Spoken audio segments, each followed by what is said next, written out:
pēctecība nākušas, un šajā ziņā, manuprāt, tiek pārspīlēts, teiksim, šie iemesli, kāpēc Nacionāla apvienība ir vērsusies pret Bordānu kungu kā tieslietu ministru, un tam galīgi nevarētu piekrist, ka šīs iniciatīvas dažādos likuma grozījumos būtu pamats. Sponsoru intereses tiek minētas? Tikpat labi mēs varam runāt arī par citām interesēm. Ja mēs gribētu atrast to politisko retoriku, par ko runāt, tad, manuprāt, neviens īsti nav paprastījis kaut vai tai pašai maksātnespējas administrācijai, vai viņi iebilst pret šīm iniciatīvām, viņi iebilst pret šiem grozījumiem.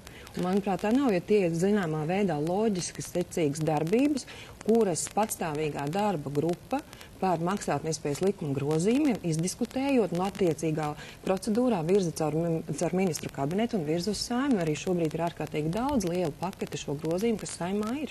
Bet viņš izņemot formālu būšanu šajā organizācijā, par ko viņš tiek vainots, faktiski ir kā politiski pretdarbojies, ja jūs sakāt, ir zudis politisks atbalsts? Redziet, tajā Nacionālās apvienības valdes sēdē, kurā tika un konkrēti izskatīt šie jautājumi, es nepiedalījos, tāpēc es nemācīšu jums precīzi atbildēt vēl vairākās šīs secīgās soļas, bet skaidrs ir to, ka arī pašu demokrātisko patriotu pārstāv ļoti atklāti gan sabiedrībā, gan citur pozicionē, ka mums ir savs ministrs valdībā. Un, protams, pie šīs situācijas Bordāna kungam tika lūgts ļoti precīzi, teiksim, pat jādod šo solījumu, ka viņš neizmanto šo pozīciju kā platformu savas publicitātes celšanai, lai pēc tam nākamajās Saeimas vēlēšanās, piemēram, startētu no citu politiskā spēka, un šādu veidu apliecinājumu Bordāna kungs nebija spējīgs dot tajā valdes sēdē. Cik liela nozīme ir tam, ka šobrīd jau vairāk sabiedrības pārstāvji nolēmuši atbalstīt tieslietu ministru Bordānu un sākuši arī vākt parakstus ar lūgumu premjeram un Saeimai atstāt viņu tieslietu ministra amatā? Vēlreiz es gribu teikt, ka sabiedrībai ir tiesības paust savu viedokli, un ja ir kādi iniciatori, kas šādā veidā veic lojalitātes un atbalsta pasākumus esošiem tieslietu ministram, tad es to vērtēju kā demokrātiskas, teiksim, izpausmes akcija, kura tāda arī var būt. Bet tāpat laikā atgriežoties pie Nacionālās apvienības nostājas, tātad ir koalīcijas līgums, kas paredz zināmu kārtību, kādā koalīcijas partneris sadala šos amatus un pretendē uz amatiem valdībā. Un šobrīd mēs redzam, ka faktiski, ja Nacionālā apvienība ir paudusi neusticību vienam sevis virzītam ministram, tātad atsakās no šī politiskās aizmugures un atbalsta, manuprāt, tas ir jautājums, kas koalīcijā ir jāskata atbilstoši līgumam. Iepriekš sacījāt, tā ir skatīšanās kristāla bumbā par to, kas tad īsti notiks tālāk, un jārēķinās ir gan ar vienu, gan ar otru variantu. Faktiski, ka ministrs var palikt un var nepalikt amatā. Jā. Premjers saka, vai kā citādi tas sanāk, ka ministrs paliek amatā. Ar ko tad, ja reiz rēķinās, ko domā Nacionāla apvienības priekš? Grūti domāt, tās noteikti būs konsultācijas mums arī Nacionālajā apvienībā, un šobrīd es negribētu uzņemties paust jau viedokli, kamēr tas nav izdiskutēts mums kolēģiāli Nacionālas apvienības valdē. Tas varētu ielikt. Tas varētu ielikt, protams. Jūs šodien plānojat tātad tikties ar Nacionālās apvienības Saeimas frakciju. Kas ir tas galvenais, ko jūs runāsiet? Plānota tikties tiešām saviem kolēģiem, tā nav tāda oficiāla publiska tikšanās, tas ir darba kārtībā, lai patiešām saprastu, kas ir šajās dienās noticis, kamēr esmu bijusi ārpus valsts darba komandējumā, kādas ir notikušas šīs konsultācijas arī ar pārējiem Saeimā pārstāvētajiem politiskajiem spēkiem, ar koalīcijas partneriem, un vienkārši saprast šo situāciju augstu, lai plānot savas turpmākās darbības.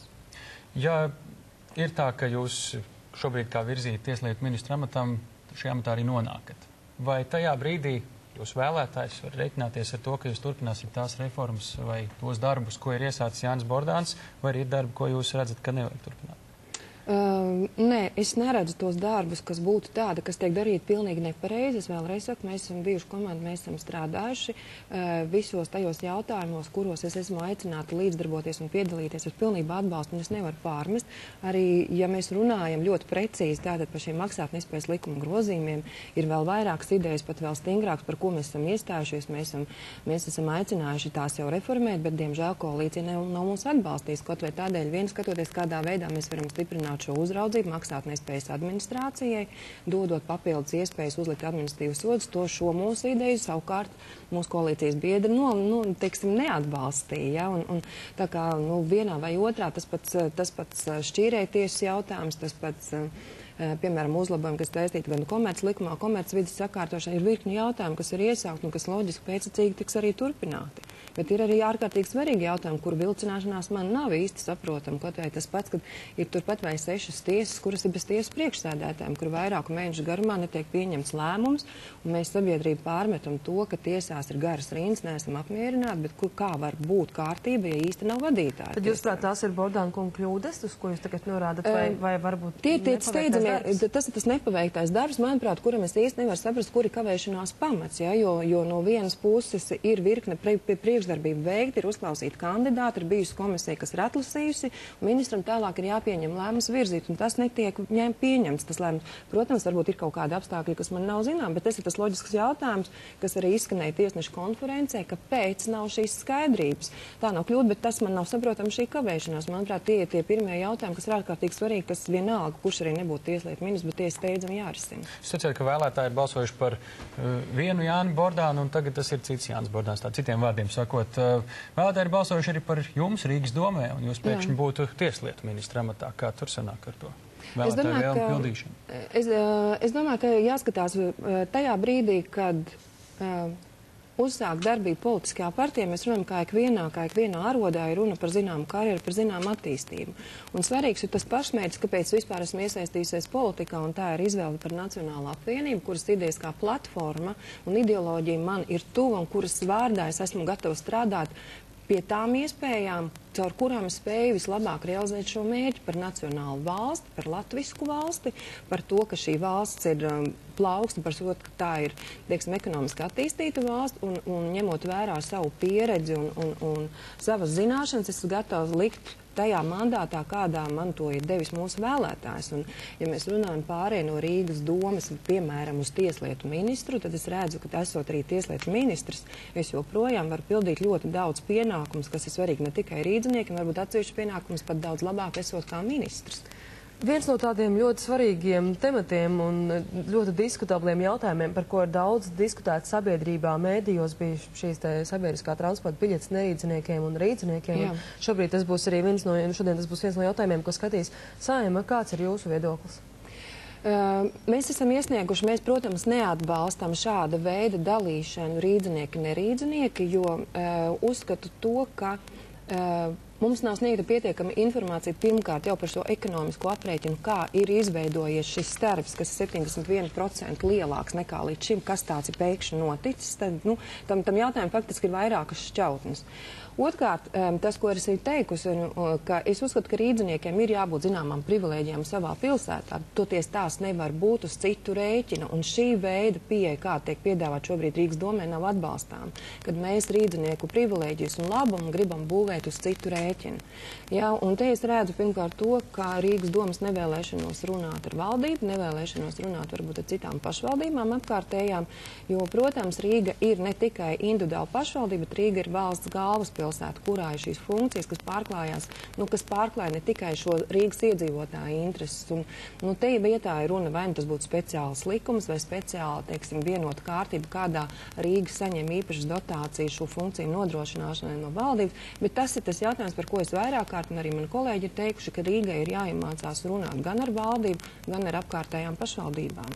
Runājot par politiskās karjeras attīstību vēlētāju dotā mandāta ietvaros, iepriekš izsniedz, ka jūs varētu kandidēt arī Eiropa parlamenta vēlēšanās. Maijā tas būtu. Apsvērt šādu iespēju?